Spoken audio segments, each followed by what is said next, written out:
Assalamualaikum warahmatullahi wabarakatuh. Alhamdulillahirabbil alamin, wassalatu wassalamu ala asyrofil anbiya'i wal mursalin sayyidina Muhammadin wa ala alihi wa ashabihi ajmain.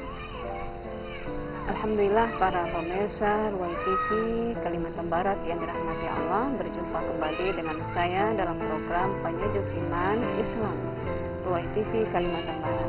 Terima kasih masih bergabung dalam program ini. Mudah-mudahan kita semua senantiasa dalam keberkahan Allah Subhanahu wa taala.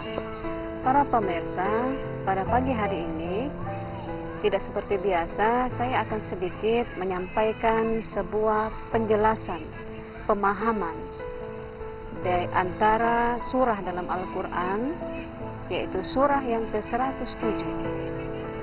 Karena salah satu bentuk rasa syukur kita kepada Allah adalah senantiasa mentelaah, mentadabbur ayat-ayat Allah, ayat-ayat Al-Qur'an, yang mana kitabullah wa sunnati Rasulullah sallallahu alaihi wasallam adalah pedoman yang tidak pernah menyesatkan siapapun yang menjadikannya sebagai tuntunan dalam kehidupan ini. Satu surah dalam Al-Qur'an, yaitu surah ke-107 yang disebut dengan surah Al-Ma'un. Al-Ma'un. Mungkin para pemirsa Ruwai TV sudah hafal dengan surat ini. Surat ini mungkin kalau untuk kalangan kita orang Kalimantan Barat biasanya dikenal atau populer dengan surah Ar-Ra'aita. Sering kita bawa dalam sholat, tapi yang tak lebih afdalnya lagi adalah kita memahami selain membaca dan menghafalnya. Karena di dalam ayat ini penuh dengan inspirasi normatif, baik tatanan kehidupan yang mengatur hubungan kita kepada Allah maupun hubungan kita sesama manusia. A'udzu billahi minasyaitonir rajim. Bismillahirrahmanirrahim. Ara'aital ladzi yukadzibu biddin. Surah ini ada 7 ayat. Ada juga sebagian ulama yang menyebutnya hanya 6 ayat.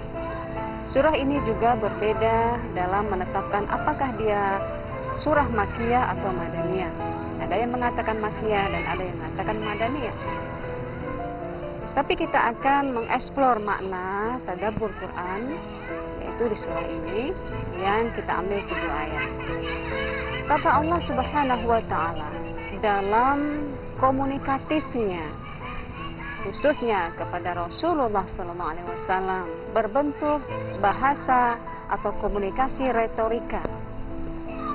Allah seakan-akan bertanya kepada Nabi Muhammad SAW, Ara'aital ladzi yukadzibu biddin. Apakah engkau tahu, apakah kalian tahu siapa sih orang-orang yang dikategorikan pendusta agama? Insya Allah, pendusta agama. Jangan sampai kita yang dikategorikan punya agama, yang dikategorikan penganut agama, tetapi di mata Allah kita ini orang-orang yang mendustakan agama yang kita anut. Maka Allah jelaskan dalam Quran surah Al-Ma'un, seakan Allah bertanya, tetapi Allah ingin pertanyaan ini mengeksplor makna yang sesungguhnya, menguraikan maksud yang sesungguhnya. Siapakah orang-orang yang disebut sebagai pendusta agama? Di ayat pertama, makna retorika yang mengatakan sebuah pertanyaan yang menyikapi apakah kita paham makna orang-orang pendusta agama. Kemudian Allah lanjutkan, Ara'aital ladzi yukadzibu biddin, fadzalikal ladzi yad'ul yatim.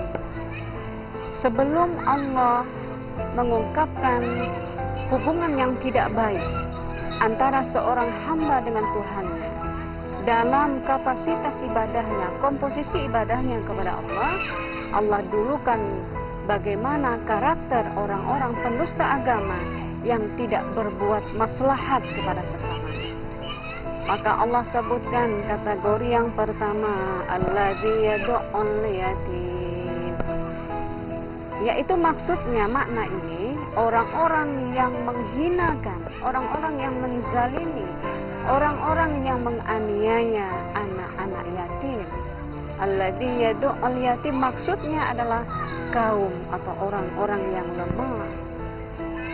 Karena Nabi Shallallahu Alaihi Wasallam pernah menganjurkan kepada para sahabat, hendaklah kalian sering berkumpul bersama orang-orang yang lemah. Maka diantaranya adalah anak-anak yatim yang ditinggal wafat oleh ayah bunda mereka. Para pemirsa, apalagi kategori penista agama, kita akan lanjutkan setelah yang berikut ini.